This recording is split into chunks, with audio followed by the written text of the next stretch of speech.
గ్రామ సభలు ఉత్తవే, ఇందిరమ్మ ఇల్లు రేషన్ కార్డులు నేను టిక్కు కొట్టిన వాళ్ళకే వస్తాయి. నాగర్ కర్నూలులో ఎమ్మెల్యే కూంచకుంట్ల రాజేష్ రెడ్డి వ్యాఖ్యలు. ఇవి వీడియో వైరల్ అవుతున్నాయి.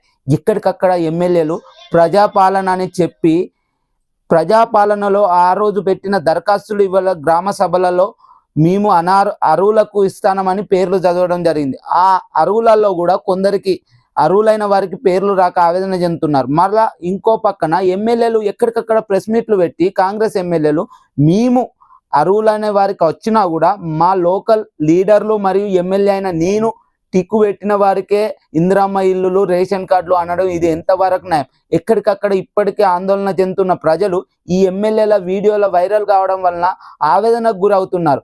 మీరు ప్రజాపాలనని నమ్మి దరఖాస్తులు పెడితే మళ్ళీ ఎమ్మెల్యేలు సూచించిన వారికి రావడం ఏందని అధికారులను కూడా నమ్మలేని పరిస్థితిలో ఉన్న ప్రజలు. అందుకే ప్రజా పాలనలో మరియు గ్రామాలలో జరుగుతున్న వ్యవస్థ వలన ఎక్కడికక్కడ అధికారులను నిలదీస్తున్న ప్రజలు. దీనిపై దావోస్లో ఉన్న రేవంత్ రెడ్డి సీఎం గారు ఇలాంటి ఎమ్మెల్యేలపై అనర్హత వేటు వేయాలి. లేని పక్షంలో ఎక్కడికక్కడ తెలంగాణ ప్రజలు కాంగ్రెస్ గవర్నమెంట్ మీద నిరసన తెలిపి ధర్నాలకు దిగుతారని తెలియజేయడం జరుగుతుంది.